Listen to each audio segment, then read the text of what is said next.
Finally. Yeah.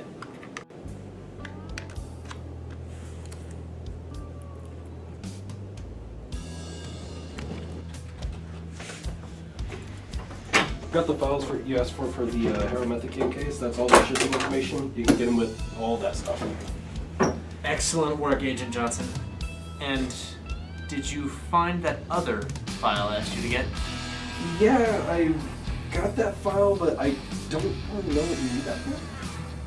Don't worry, this is utterly essential to my investigation, I assure you. Alright, whatever.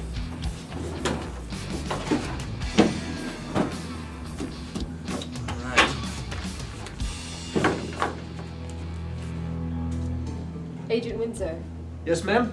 do you have the Haromethacaine files for the bust? I have them all right here, ma'am. We can absolutely bring them down with this. Good work.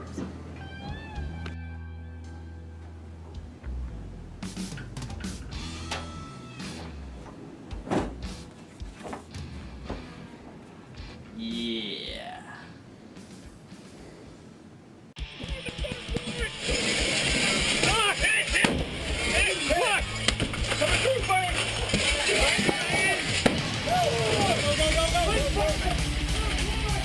Freeze! Does anyone take me alive?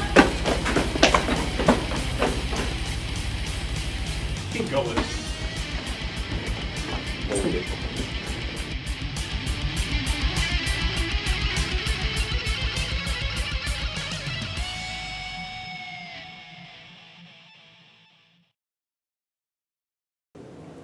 In this case, we are persecuting the government because they are using their power to gather more information than they need for this case.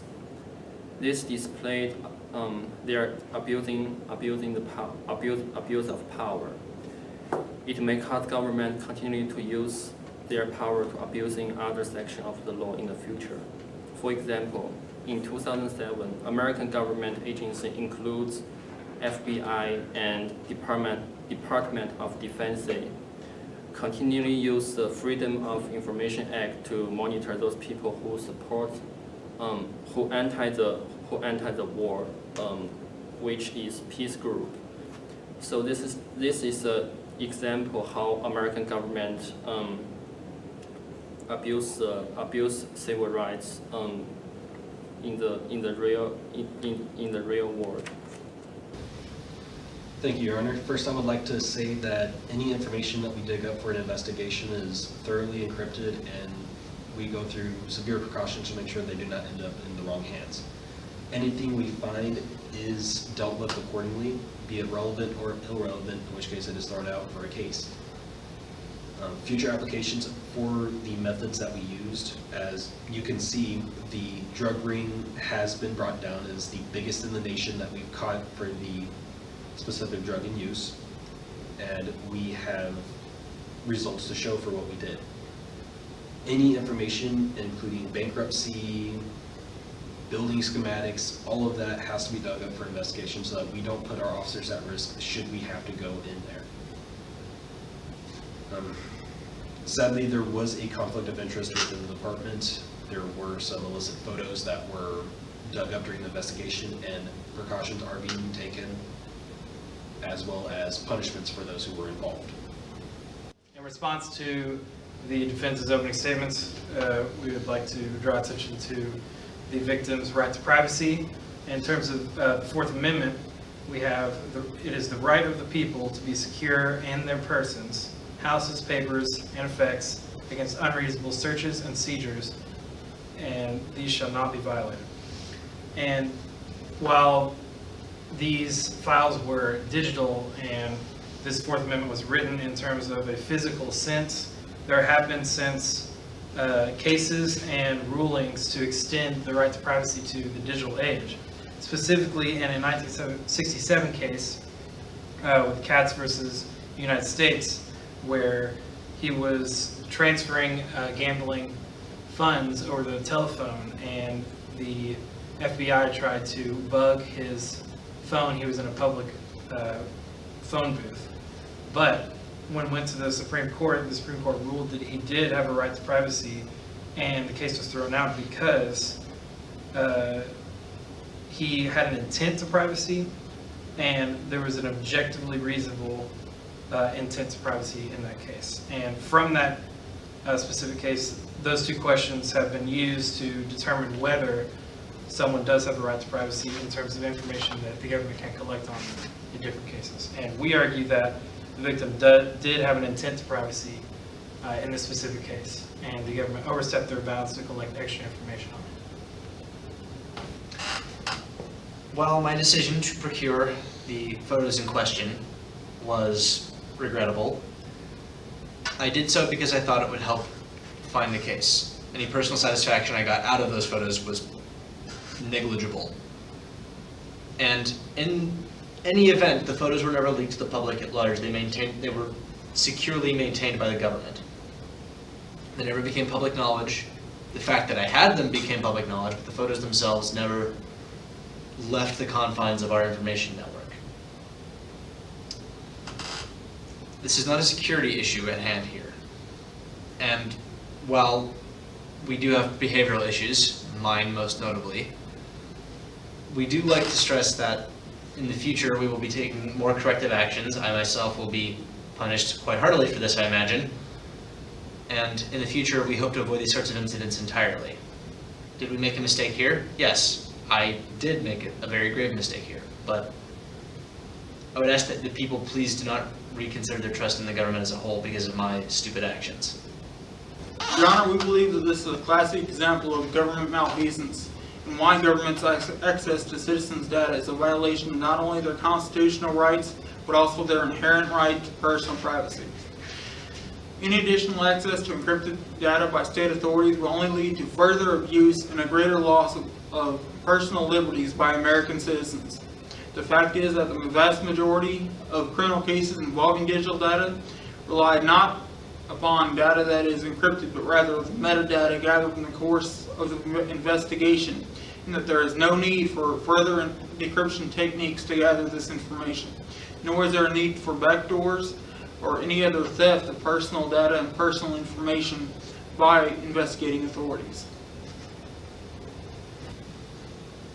We understand the importance of privacy and the privacy of personal data, importantly, but I think it is key to understand that we also have the Communications Assistance for Law Enforcement Act that was passed initially in 1990. It's still in play.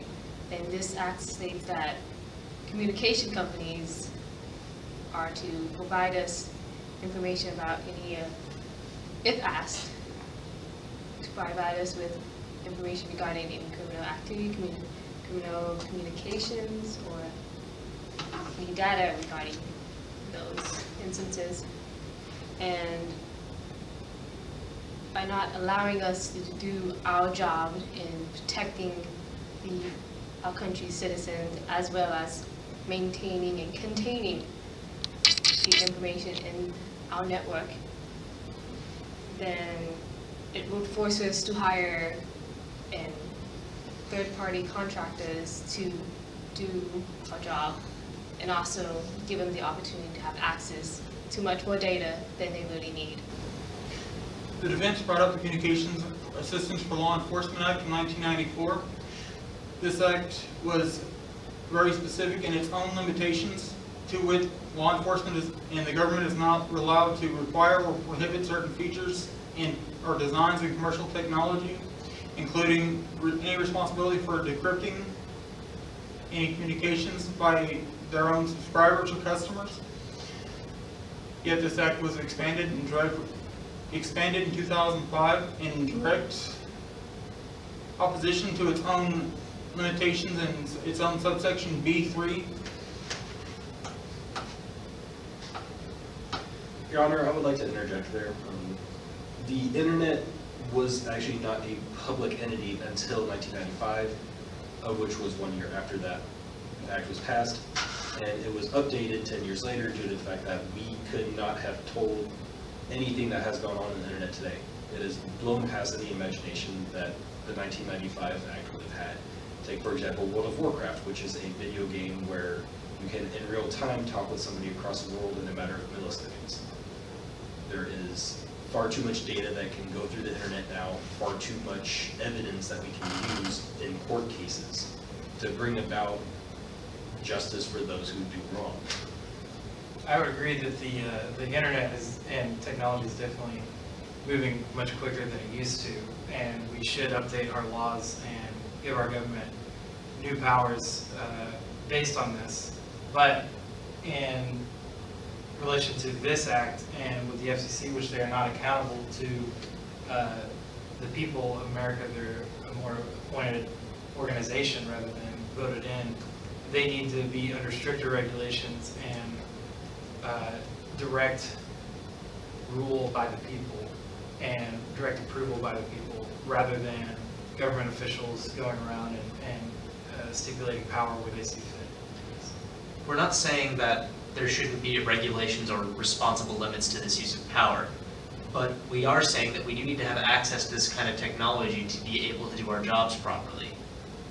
I, myself, perhaps was not as responsible as I should have been in my use of this power, but that only serves to further illustrate the need that we do need some sort of regulation here, but we do need this service, this ability still. But when, in this case specifically, we've seen that the government and you have overstepped your bounds in collecting information that is not needed.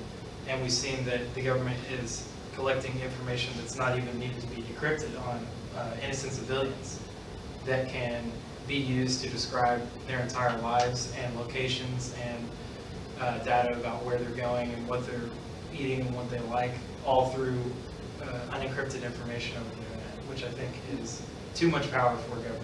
What you just described is actually optional information that people commonly give on, I don't know, a thing called Facebook, Twitter, even Twitch at times. Most people actually do give out their location, what they do, their activities, everything like that, perfectly by themselves. The only time that the government will have to actually gain the ability to look at these is whenever we deem them a source of contention for a crime, be it eliciting child pornography, in which case we have to be able to find the files on where they are located so that we can get a warrant, so that we can go through the due process to bring them to justice. As an additional point, this technology is usually reserved for breaking into people's, not breaking, but gaining access to people's devices when we have needs of specific files or activities. This is not like basic information about people that we're trying to collect. This is if Jimmy is meeting up with some friends for a hit and run later in the day, we need to know when that's going to happen and where that's going to happen. We can get that most effectively by breaching their communications, breaking their encryption. Well, you've argued that you didn't understand, that the government was not aware of the internet and how it was going to be used in 1994, yet the government regularly utilized the All Writs Act from the 1800s in order to compel private companies to attempt to break encryption. So your argument there is null and void. In addition to this, giving up personal information on a voluntary basis is not anywhere near what you're asking for. Because if you ask someone to voluntarily give you their information and they choose to do so, that's their personal decision. I would disagree with this because while several acts have been dated and while several acts have a need to be updated, they still hold contingency in today's time where they are used heavily so that we can go about our due process.